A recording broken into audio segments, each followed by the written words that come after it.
And I just picked it up because the name struck me as something interesting, and I got to looking at it and thought, this is something that maybe I need to think about. The lessons are as much for me as they are for you, okay? Because I felt like this is something I needed to think about more. How do I evangelize, or do I do it at all? Am I doing what I'm supposed to do? And how are we supposed to do it? You know, so this sort of caught my attention, and I thought maybe this would be something that we would enjoy talking about, that we could study and think about, sort of a different approach, okay? So I really hope that you will speak up and that you will talk during this, because this will be a much richer, fuller experience for all of us if we sort of shared with each other about these things. It'll help us to grow. So, you know, when you have a thought or an idea, please speak up, because we're going to take this journey together, is what I'm saying. And I think, you know, even as a public school teacher, some of the things that I taught the best were the things that I was learning right along with the students, because I had to be engaged just like they was the whole time. And some of you that teach know what I'm talking about. Sometimes those are the best lessons when you are exploring something new. It helps you to grow. So again, this is really for me as much as it is for you. And I'm not sure if it's going to take 13 weeks to get through this book. I really don't know. It may be 8 weeks, it may be 13, it may be 7. And if it ends up in 7, then I'll do something else the rest of the quarter. We'll come up with something else, because I really don't know where it's going to take me. So just bear with me and participate with me, and this will be good.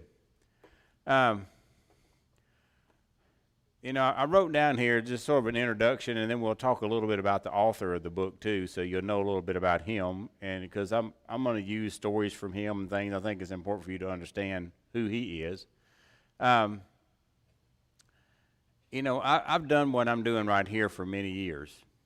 I've taught a lot of Bible classes at different congregations. Just about every place we've ever worshiped, I've taught a class of some type. And that's sort of in a sense, a work of teaching others. It's not exactly the idea of going out and grabbing the lost, because we don't usually get to teach a lot of lost people in here. But it's the same idea.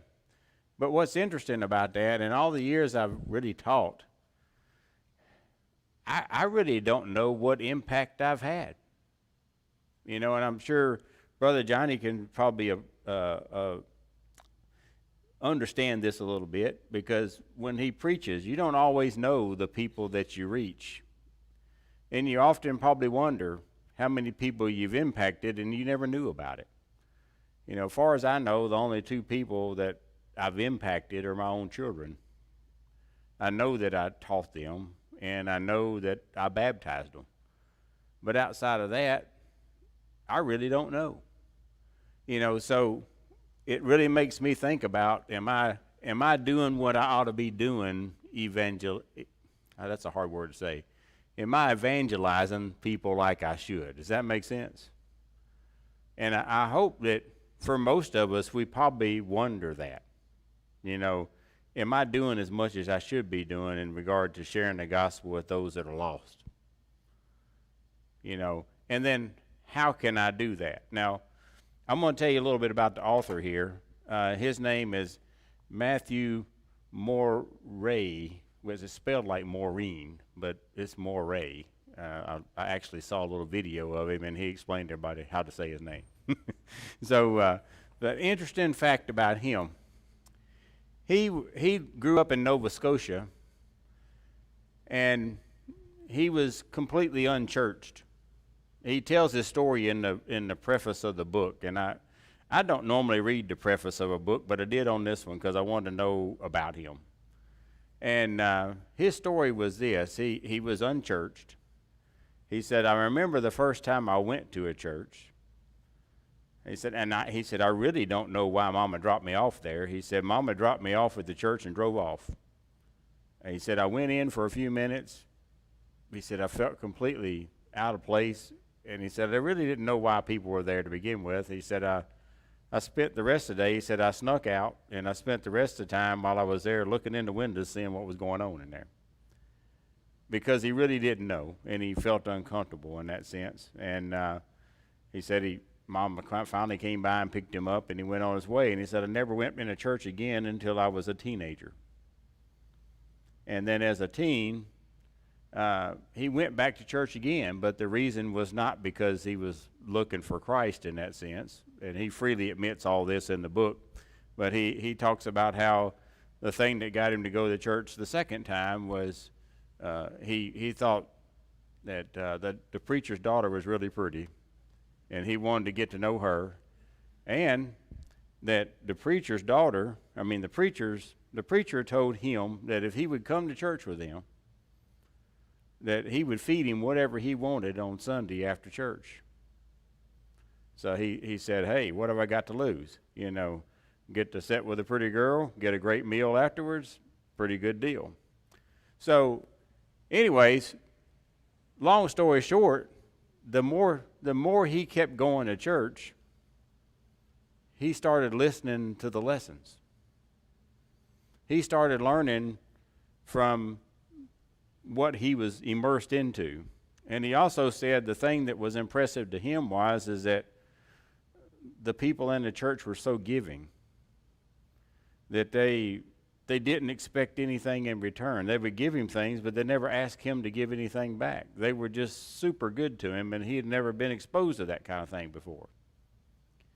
So slowly but surely, he's learning the gospel by attending church. People are doing good things for him, and he's not really meaning to take advantage of it. He probably was on the front end, but as time went on, he grew to appreciate those things. Sort of the way we think things ought to work, right? So eventually the preacher gets another job opportunity in Texas. And they're going to leave town. And I don't know exactly how he got back home. He didn't really explain all that. But the preacher asked him if he wanted to drive the family van down to Texas from Nova Scotia.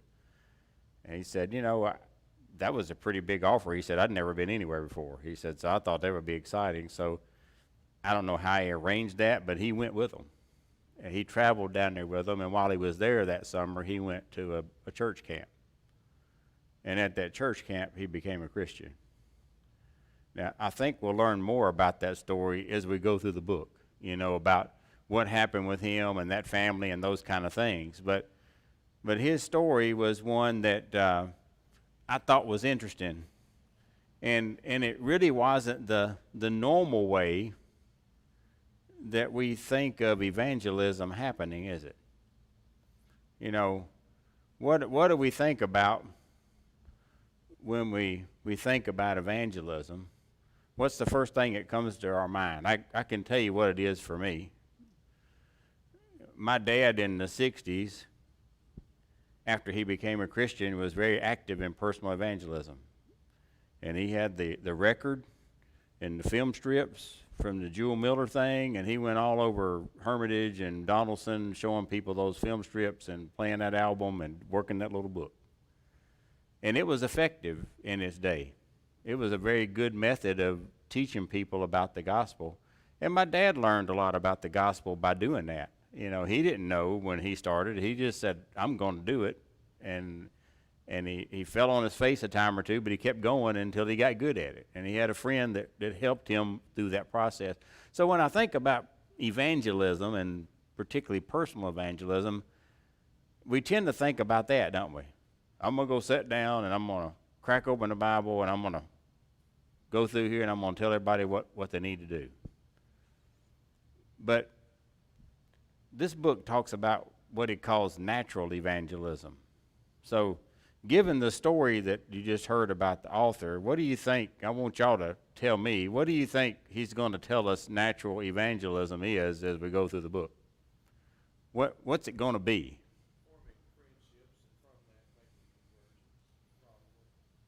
Yeah, I think that's where it's going. I think it's going to be about how we interact with people daily, and how we we work those interactions into an opportunity to share the gospel with them at some point. But I think it's more than an accident.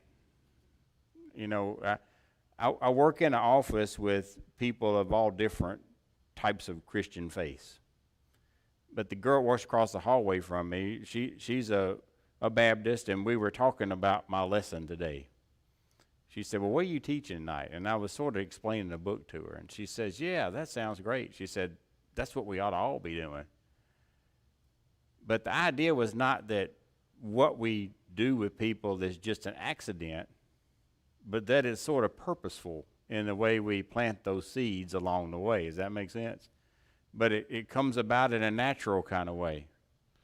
As I read the introduction too, I couldn't help but think about, you know, a couple years back, we all read the book Muscle and the Shovel. A lot of us in here read that book, didn't we? How many of you read the book?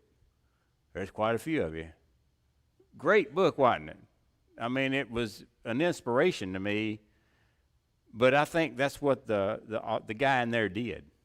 All through the book, that's a conversation between two men, isn't it? Back and forth, back and forth. Well, I don't agree with that. Well, why don't you look at this? Maybe you want to consider that. Here's something else you could look at. And it was never confrontational, was it? It was always, we're both seeking the truth, and let's get the Bible out and see what it says. And that whole relationship started as a result of some basic conversations along the way. And I thought it was really a good example for us of how to evangelize in today's society. You know, it's a little different than it used to be. And I'm not even looking at my notes because I'm thinking about what I've got written, so I hope it makes sense when I go back over there. But I remember my first trip to church when my parents were considering becoming members of the church. I remember we went to a big rally. This had to be in the 60s. I don't remember exactly how old I was, but I was pretty small because I couldn't see a lot because people were taller than me. That's still happening. But but anyways, you know, I remember the scene. We were at Donaldson High School in Nashville, and maybe some of y'all were at this thing. I don't know. It was some kind of big, giant rally. The football stands were full of people. People were dressed nice. I thought it was interesting. I can remember, I was a little kid, but I remember all the men had on white shirts. And it may have been just hot as all get out there, and that's why they all took their jackets off or something. But they were all dressed pretty nice. And I remember there was a speaker. I remember that we sang How Great Thou Art, because I really loved that song. And that's the reason why I remember that day. I remember the smell of those papers. You know, they ran off and had that certain smell to them. I remember that. And I remember some people being baptized that day. But I wonder now, could we really pull something off like that today? It seemed like I don't know, because I was a little kid. And I'm sure there was a lot of planning that went into it. But I think there was a lot of people there that were not members of the church that were there because they were seeking God. Now, some of you that are a little more seasoned than me may remember some of those things and can tell me more what the crowd was like. But it seemed like there was a lot more people that were seeking the truth. Does that make sense? And I don't know, y'all tell me, but I don't know that it would be effective to do that now. If we said we're going to go to Springfield High School and we're going to have a preacher and we want everybody in town to come, I don't know how many people would show up today. I think it would be much different than it was in 1960, whatever it was. It was about 68, 69, somewhere in there, because I was probably 5 or 6 years old. Do y'all think that's the case? Or am I wrong? Would we have a big crowd, or, you know, maybe if we throw out some free food? I don't know. What do y'all think?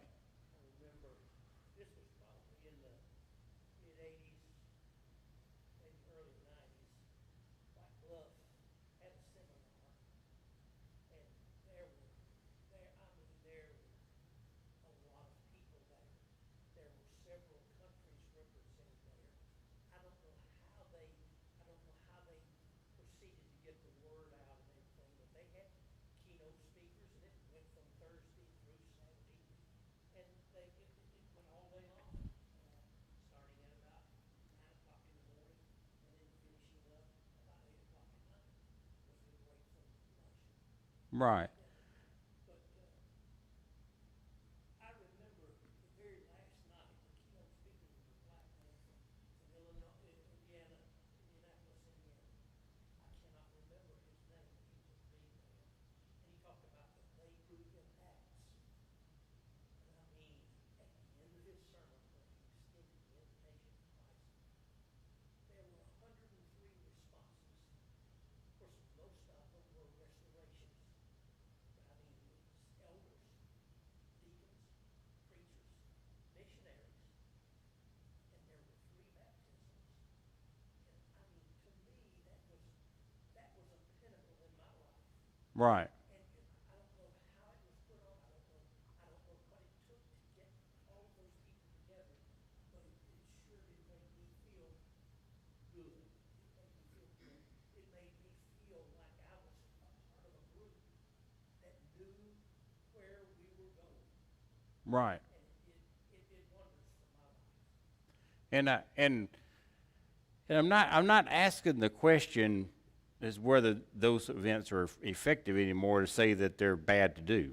Please don't take that the wrong way. We still ought to have gospel meetings. We still ought to do the things that we do because in a lot of cases they're edifying for our members alone.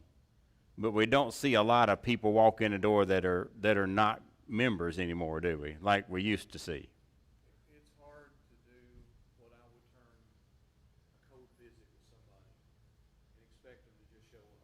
Now, decades ago, that might have been the case because in rural areas, you knew everybody. And from what I've heard from some of our older members, everybody in the neighborhood would come out for what was going on at the church. And it was because, by and large, they were invited by their neighbors and friends. But now we're living in an age where people are so very disconnected. You can live next to somebody and not know a whole lot about them other than their name and maybe what kind of car they drive. Right. Book on personal evangelism, and again, this is not door knocking, no pun intended. Right. And going along with what you said, I think it's great. I'm glad there are people who want to do it. But in the book it said you have to knock on about 1,000 doors before you get one response. And when I think of that, I think of somebody coming and knocking on my door as a salesman. I know that we're not peddling Christ as we would the merchandise, but at the same time, I kind of think about it in that mindset because when somebody comes to my door and asks me to buy something or purchase something, I kind of want to say I'm not interested in get them off my doorstep as quick as I can, and not to be mean or rude to that person, but that's not, it doesn't hit me really well, and I don't mistreat them or anything like that. Right. I think the face of how we do evangelism has changed from more of a generation, several generations ago, people who were looking for something religious, to a day and age in our country where less than 50% of our entire population are religious at all, attend any kind of religious gathering. Mm-hmm. And so things have changed. I'm not saying it's good. Right. I'm just saying, and I'm not saying we've got to change the gospel to accommodate these people, but the methods that we use may have to change a little bit. And I'll give you a build on your door knocking example. When we lived in West Tennessee and we went to the Humboldt congregation, we decided that we would knock every door in that town before we had our gospel meeting. We were going to invite everybody in that town that would open the door to come to our gospel meeting. It was just our goal. That's what we were going to do. And we divvied up the town and we got to work. And we knocked every door in that town. Every door that we knew of, we knocked on it and gave them something, told them come to our gospel meeting. We'd love to have you. A lot of people were very nice and said thank you. Some said no thank you, I go to the Baptist church or I do this and I don't want to come there. We got cursed by some people. Everything you can imagine happened to us during that day. It was a town of about 10,000 people. And in the end, I don't think anybody came as a result of all the work that we did. I'm not saying that was a bad thing because it was a good thing for us as a church to do it. We were all working together. We were trying to accomplish a good goal. it was positive for us. We were built up because we did it. So it was something that we accomplished together, but it would have been a lot better if we'd have seen some results of that work. So yeah, it's not a wrong thing to do. You just got to go into it knowing that the results are going to be minimal at best. But you don't know when you're planting seeds. We had several people that wanted to sit down and study the Bible with us. And we did that as much as we could to sort of stay on our timeline. We opened up and talked a little bit and would say, well, we're going to be talking about this week. Why don't you come and visit with us? And so I hope that what this book allows us to do is to dig into how we do the personal part of personal evangelism. How do I have those conversations with people? How do I prepare myself to be that guy that was in the Muscle and the Shovel book? How do I get ready to be that guy and be able to control the conversation in such a way that it takes us down a pathway that leads to something good? And then also, how can we identify the fertile soil versus the soil that's not fertile? And when it's time to stop the conversation and take our work elsewhere, so to speak. Does that make sense? So that's what I was hoping when I picked the book up. That's what I'm hoping I find in here. And so far, I seem to be going there. It seems like that's where he's taking us. And I hope you find that interesting as well. Now, I will say, one of the things that he said early in the first chapter here, or really before the first chapter, he said that we all need to be able to tell our story to people. What our story is about becoming a Christian. That's the place we can start. And here's some questions he said that we need to be able to answer. He said, be able to tell somebody, how did you come to know God? When and where did that happen? Be descriptive. Be able to tell them what happened to you. How did you become a Christian? Who influenced you? That's the second question. Who influenced you to become a Christian? Have that as part of your story to tell that person, because you got to have that hook, don't you? You got to have something to pull them in to get them interested in what you got to say. So those were two questions. He said, tell people how Christ has made a difference in your life. What's different about your life now that you're a Christian versus before I was a Christian? And is that a good thing? Be able to tell the good things about being a Christian. And then how can your story help others who are searching for the Lord? Because I told you that, how's it going to help somebody else to get there? Does that make sense? So we'll repeat those if I get to the end of the lesson. We'll repeat those again, because that'll be your homework assignment, is to be able to, in your mind, be able to tell your story to somebody else about how you became a Christian, because that's a conversation starter, isn't it? We need something. The way things are today, the way I see it, we need to be able to start the conversation with something that people want to hear and listen to start. Generally, I'm trying to think of a good example, but I'm thinking about food because I think about food a lot. But generally, we have sort of an order we eat stuff in, and we usually serve the dessert last, right? Because that's the best. We save it for the end. We work our way up to that. And I think when we're working with somebody, we sort of save the dessert for the end. We build up to that. We draw them along. So in the first chapter, he talks about how we have to prepare ourselves to have that conversation. We have to prepare ourselves to be a person that sees being a Christian as a blessing and not a burden. Because the reality is most people that are not Christians look at our life and see it as being a burden to live the way we live. Well, you can't do this. Well, you can't do that. Well, you can't go to that event. You can't.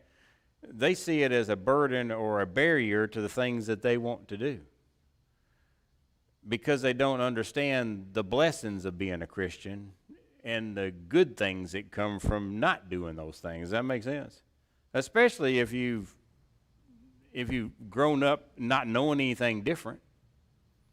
I think for a lot of us that have grown up as members of the church or have been in the church all our lives, it's really hard to understand the life of somebody that hasn't been in that situation. Does that make sense? It's hard to really comprehend what it is for them and how to have that conversation, because we sort of got to walk a mile in their moccasins. I'm not saying we got to sin. Don't get me wrong there. We got to understand where they're at so we can bring them along and help them to get to the place they need to be at. So I think that's what he's saying with that. I've covered a lot of stuff, so I got to figure out where I am in my notes here. Give me just a second.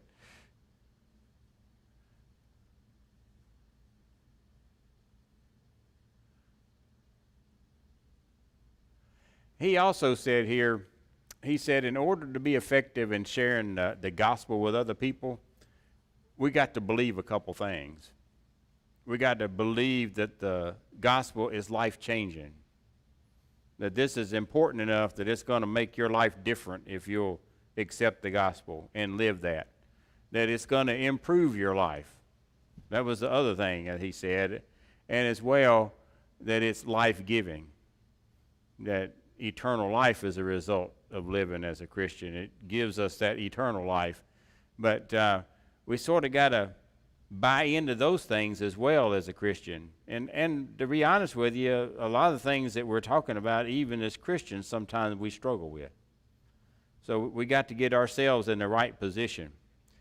He uses the scripture 2 Corinthians 4, 7 through 11. And I'll read this to you. It says, "But we have this treasure in jars of clay to show that the surpassing power belongs to God and not to us. We are afflicted in every way, but not crushed, perplexed, but not driven to despair, persecuted, but not forsaken, struck down, but not destroyed, always carrying in the body the death of Jesus, so that in the life of Jesus we may also be manifested in our bodies. For we who live are always being given over to death for Jesus' sake, so that the life of Jesus also may be manifested in our mortal flesh." So I think that's some tough stuff to read. Basically, it's saying we're going to overcome all these things, but that the life-changing gift of Jesus is that treasure that he's talking about. That's what we hold dear in our hearts, and it's hard to understand that if we're not knowledgeable of the Scripture and what Christianity is really all about. So we sort of got to buy into that as well, so that we can share that with others and people can see that. Here's one thing I tell people. You know, when we're at my job and we're talking about good teachers, okay? There's some of y'all in the room. There's some good teachers in here. But the one thing I know about good teachers is they are passionate about what they do. And the kids know it. Everybody around them knows it. And you know, when you go in that room, it's business today, because Miss So-and-so is going to be teaching a good lesson, and she's going to help us all to get where we need to be, or he's going to help us. And it makes all the difference, because I've seen teachers that teach the exact same thing, and one teacher over here will be very successful using the same software, books, whatever, that this teacher does, and this teacher gets bad results, and this teacher gets good. And what it all boils down to is what? It's all about the passion and the desire to help people and to work with them. And I think it's true with evangelism and with trying to bring people to Christ. If I'm excited about it, they can feel that, they know that, and they're more apt to listen and to have that discussion with me. And I'm more apt to be successful But I got to get that fire going, don't I? I got to have that in me to be effective as well. So,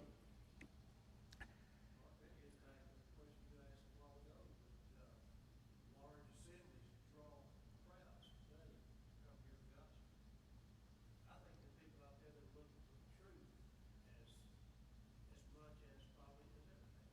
The problem with it is when you think of these large telecrusaders or the types that we've seen in the past, they didn't see passion for what I did never saw passion for what they taught.